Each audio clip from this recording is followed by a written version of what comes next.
Hey, welcome back, and this is a video that you don't usually see from me. I was super excited for it. As you can see, we're already starting with a video that just came out by Vintage Pokemon Hunter Brothers, Motomon, or Dave. He just dropped this video, so you can see it on his channel. I'm not going to watch the whole thing. I'm going to skip through to certain parts. You can tell by the title, this is going to be a funny video, in a sense, if you haven't seen this video yet. So of course, starting out with the intro, and then skipping to this part for a reason.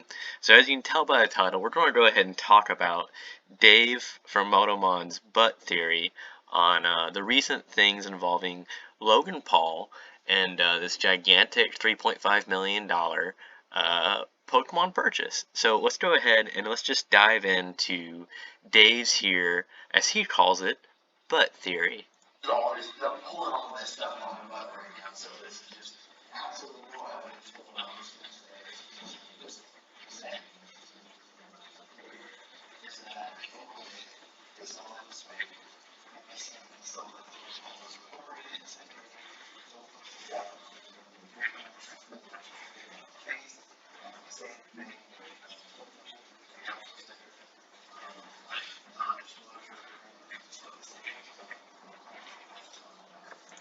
So that's the sum of the butt theory, and I can see.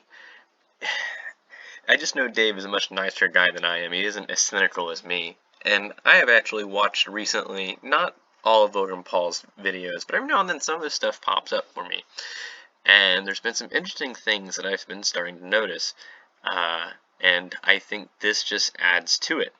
Now, basically, Logan Paul, over the past probably 3-4 years, has gone from trying to necessarily make funny videos and has seemed to really kind of get into the idea of money laundering. And we'll dive into this some more. So going deeper into Dave's butt theory, but starting to diverge into our own butt theory. And why we're saying this. And this is just if you look at Logan Paul and see some of the things he's done. So if you don't know, he's been doing NFTs, or at least he's been promoting NFTs. Now, NFTs do have a value when they actually get the technology for them. And I don't mean like there isn't technology right now for current NFTs. Current NFTs are just JPEGs that are serialized. I don't really think those retain value. In a sense, I definitely don't think they retain value in what they're going for. So if you aren't aware of how this kind of works, like for example, Logan Paul bought one of the first NFTs when NFTs were coming out, and his first one he paid like $30 for it, and then within a week he sold that one for like $500,000. Yeah, that doesn't make sense. No matter how much you try and say it's a collector's asset, that's why, and it was one of the first ones, so it sold for so much. No, what that is a lot like in the art world. So if you aren't aware, high-end art is also a money laundering scheme. You can look that up on Adam Ruins Everything, which is another channel that derived from College Humor. It's a great channel if you want to learn information on things. And so it wasn't just NFTs, but NFTs is where I kind of noticed that Logan Paul was definitely getting into the money laundering scheme. And we'll dive again, as I said, deeper into Motomon's butt theory. And as I said, we're taking it a little bit to the left because, you know, Dave here was being a lot more nice, just thinking maybe the card purchase wasn't legitimate in terms of it was fake by accident. But we'll get through that in a little bit. So as I said, so for example, and people are going, okay, so these NFTs are worth $500,000. Logan Paul just sold an NFT for $500,000. He only paid $30 for. And so what this does is this naturally drastically increases the price of NFTs. And so they don't have to increase all the NFTs drastically. It just now gives them a legitimate reason to now sell these NFTs, these basically serialized JPEGs, which there's basically an infinite amount of. They can basically sell them for $50 a piece when they're not worth anything. And then they continue these higher up celebrities and or Logan Paul keep ending up selling these NFTs that are worth 100,000, 300,000, and then to legitimize it even more, well, now Logan Paul's going to show that he buys a $50,000 NFT and he flips it for 100,000. Oh well, it must be real because now he's paying 50,000 per NFT and he's selling them for 100,000, so it must be real. And it creates this whole money conundrum. And some people will pay a little bit more depending on your NFT if you've already shown a purchase of it. And then you're also having NFTs that are selling for less than what they were bought for. And theoretically, it's not possible for NFTs because they're supposed to only be an increasing asset. They're not supposed to be a decreasing asset. And so that's kind of how this works. So whether or not Logan Paul actually sold it, he may show a screen to where he sold it, but he may have sold it to an alternate account that he made that he had the money to make it move, or he sold it to the guy who originally he bought it from. But you don't know that. I don't think he shows the original purchase history of the first one. And all it does is it creates this basically illegitimate scam or money laundering, however you want to see it. I mean, money laundering is technically a scam. It allows for illegal money to become legal if you look more into the terms of money laundering. Now, of course, as I said, giving some background onto what I'm starting to see with Logan Paul and his content, I see it happening with him in Pokemon cards, especially since there was that run-up, and I don't know if it ever actually if any of them actually sold, but I know he somehow got the PSA to create his own label for the Logan Paul collection of the cards he's been sending to the PSA to get graded. And I could see it. I could see the PSA crumbling to that. The PSA a lot lately has just been answering to who has the money. The PSA has been making decisions purely on money instead of the ethical, you know, the ethical standards of collecting and grading, which is a big deal. If they feel as though they can get away with it, they're going to. And if no one calls them out or has any way of proving it. I mean, granted, though, I would say the Logan Paul collection is a pretty big way to call it out, because the Logan Paul collection isn't an official collection, no matter how you look at it in terms of collecting. The only thing Logan Paul could possibly do, and it would be a huge risk, is if he signed a card and then you got that, autographed, authenticated onto the grade of the card. That's legitimately, in terms of collecting, that's the only way that would work for the Pokemon, because there is no deck that ever came out that's called the Logan Paul collection, so it's not a legitimate label, and either way. So now deep diving deeper into butt theory. So just going over a case, because I didn't know for a while, there's actually 6 booster boxes per case. And the reason why this is important, and what I'm trying to point out in terms of money laundering, even with Pokemon, and granted, Logan Paul's probably also making legitimate money with Pokemon. I mean, I know there's actual sold prices on eBay with multiple high bidders, and to include like PWC auctions and such. Like that is, there is some legitimacy there as far as I can tell, unless it's a very elaborate scheme, which money laundering does become some of the more elaborate conundrums. So there's 6 boxes per case. The reason why this is important is because he paid $3.5 million for that case, which comes out to about $583,000 and $333,333 repeating, $580,000. Okay. Why is this important? Well, this purchase was just recent, and it's 6 boxes at once, which is kind of a big deal. To add to, there's a few ways to look at it. So usually when you buy something like this in such a bulk amount, you would usually give the buyer a discount. In this case, we actually see the price skyrocket drastically. And this is what I mean if people happen to forget, okay? If no one remembers, there was that big debacle with Dumb Money opening the 375,000 first edition Pokemon box. When they purchased that box, it then created that to be the most expensive Pokemon booster box at the time. And of course it came out to be fake. Who knows whether that was staged or not. There's a ton of videos on it, so I mean, they're making content regardless. And they got the box refunded. I could see them doing this also being a part of the money laundering scheme.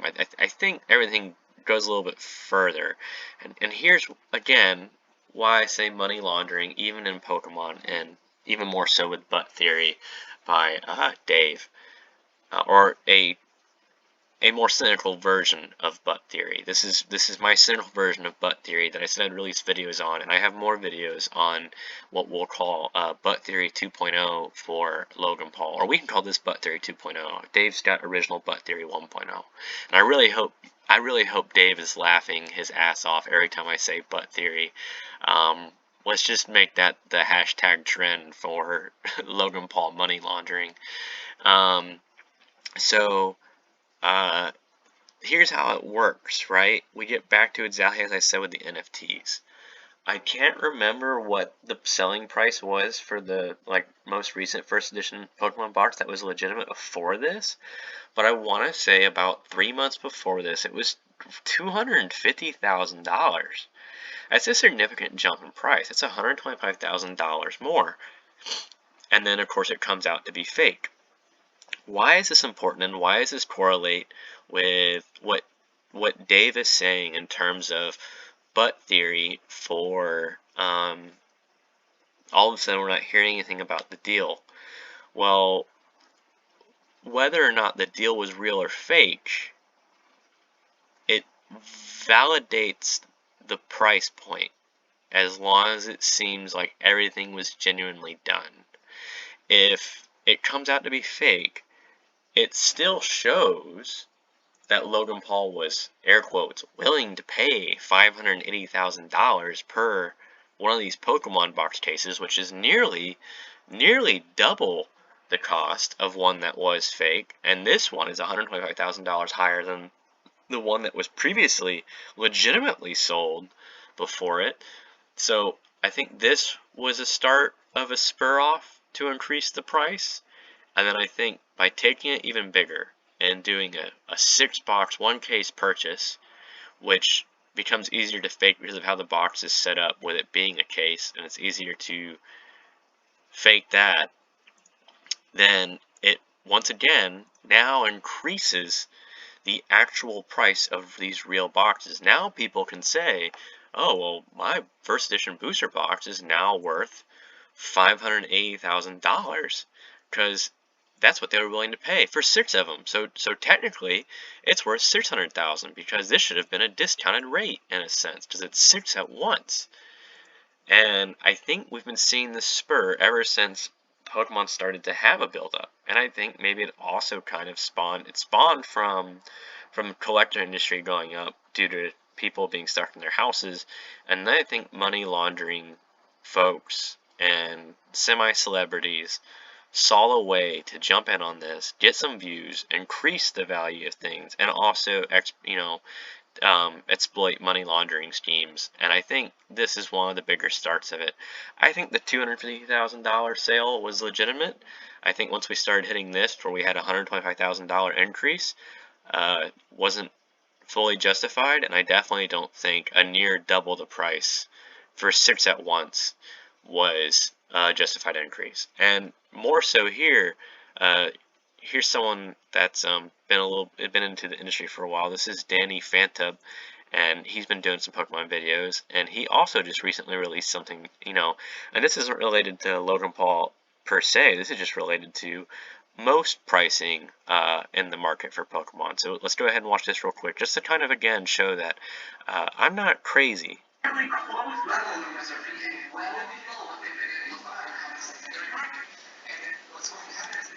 So what he's saying, and this is reverse scalping, and this is the opposite version of kind of money laundering, but this is the reason why I'm showing the opposite is just to understand that there is also other ways that people are combating certain things or creating false markets. So to save you about the 4 minutes we're already in, is he's talking about people who will have something listed for sale about $100 below the normal market, and they'll let you try and purchase it, and then everything will work out, and then all of a sudden it will cancel through, but it will show as a sold order on eBay or on TCG Marketplace or something. And so that begins that one sale is the snowball that starts to show the market is dropping for it, And the whole idea is to get the market to drop, so then someone else can buy up a whole lot of the market and then reestablish a new, higher scalping version of it.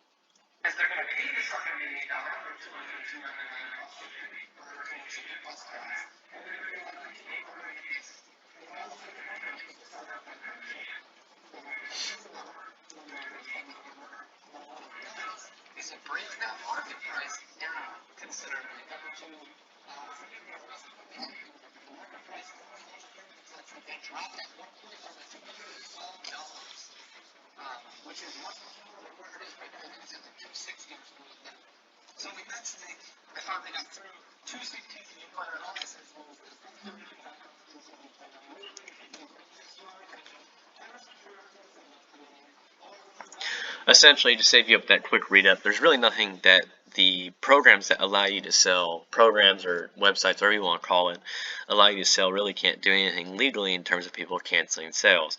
But it'll still show up as sold on the market algorithm, so it lowers the prices, or people will see that there was a lower price paid even on eBay, and that will begin to lower the market price. People will use it as negotiating tools. The only reason why I show you a reverse of the thing is because if there's a reverse of the thing, then clearly there's also an ongoing thing. Money laundering has been a big thing in real world markets for a long time, and I really think Dave, it's a great facial expression for accidentally not even realizing that Logan Paul may actually be one of the largest money launderers there is. And there's other ways about this. It's like also using, big hits like this to advertise certain things, which Dave mentions that Logan Paul may have done all this whole hype up just to mention his water he's trying to push. But either way, this is Butt Theory 2.0. I have a Butt Theory 3.0 that also digs deeper that I've been saying I was going to release for y'all. I didn't have a name for it, now I do. And I'm super excited to eventually release Butt Theory 3.0. I'm totally interested to see what everyone thinks in the comments. I would really like to get hashtag Butt Theory going because I think that is hilarious. And maybe also hashtag money laundering alongside that, so people are wondering what the hell is Butt Theory with money laundering. I really hope Dave sees this video. I really hope he laughs. I'm not trying to give him any trouble. He's just trying to, follow the news and keep up with the vlogging in terms of current events for Pokemon. And I just wanted to. I really think Dave may have accidentally stumbled onto money laundering schemes. I know people want to think the best of people, but I really want you to think about those price jumps, people. I really want you to think about how all these boxes end up being fake, but the price keeps going up. It doesn't make any sense, man, but it seemed to be that way. Why would Logan want to do that? Well, maybe either him or some buddies he knows actually has the real boxes, and now they can profit quite a bit off those real boxes. Something to think about. Thanks for watching. Bye.